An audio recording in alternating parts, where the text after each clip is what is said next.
19. Worms.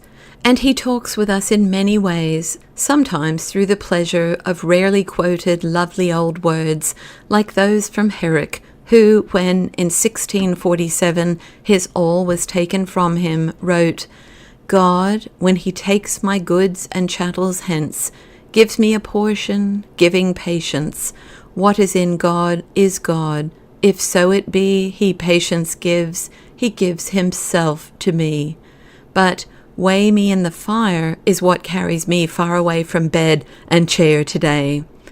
Weigh me in the fire, or canst thou find a way to measure out the wind, distinguish all those floods that are mixed in that watery theatre, and taste thou them as saltless there as in their channel first they were.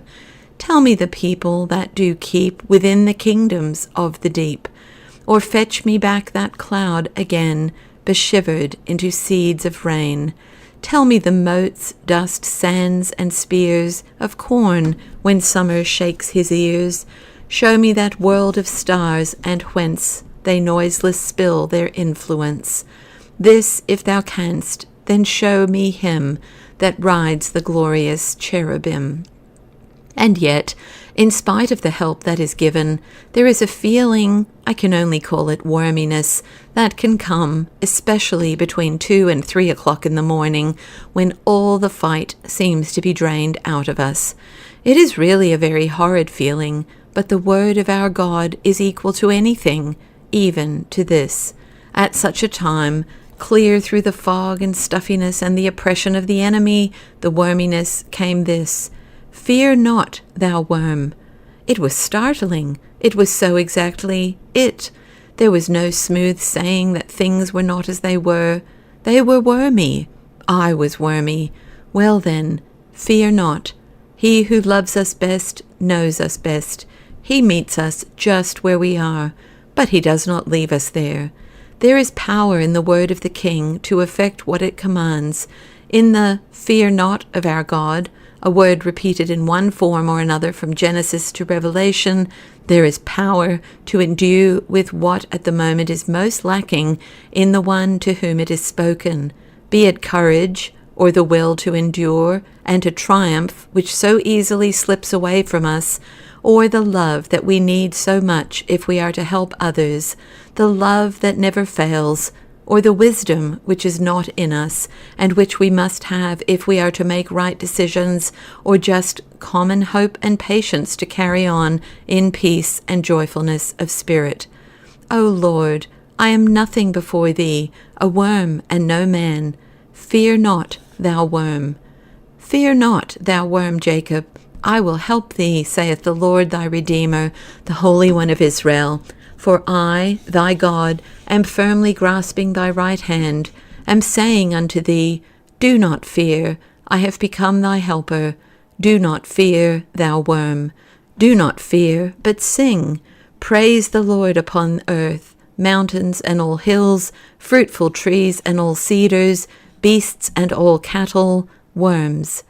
These various words helped me exceedingly, and yet I know that they may be dumb to some who turn the pages wearily, their strength spent out in the hot land of pain.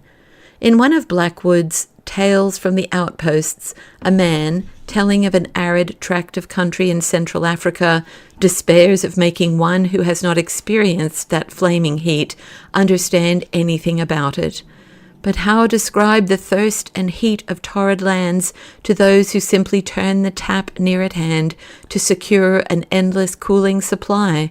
How describe the thirst engendered by effort on foot across miles of stark, shadeless forest, heated by a bowl of molten fire, to those who live in temperate, well-watered lands of perpetual verdure? The English language, born in a land of cloudy skies, frequent showers, forest shades, and evergreen fields, with water on every side, lacks and must lack terms for precise description of heat, thirst, and drought. This writing lacks and must lack the precise touch that is granted only to one who has endured the devouring flame of an anguish that can lick up to the last drop the juice of life. I write from a cooler region than that of many a hospital ward and nursing home. Should it find its way to one who is in the fiery waste, the lack that must be will be recognized. She has not been here, the reader will say. She does not understand. Knowing this, I have often laid aside the writing as a vain thing and presumptuous. But he whose words have been as cool water to me in my lesser desert, did in his own flesh endure the extremity of thirst. We cannot say of him, he has not been there. He has been there, and he has not forgotten, nor will he ever forget, what it was to be there. We have not a high priest who cannot be touched with the feeling of our infirmities. Touched with the feeling. Could words be more understanding? Tempted in all points like as we are. Unrecorded experiences of suffering lie there. Able to succor them that are tempted. Follow that single line of thought. It is like a track across a desert, and soon we come to deep wells of cool water.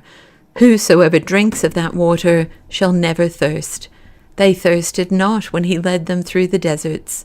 Thus far the notebook.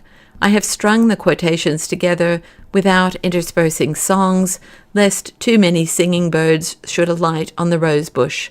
And, after all, to each lover of the Lord are his own singing birds.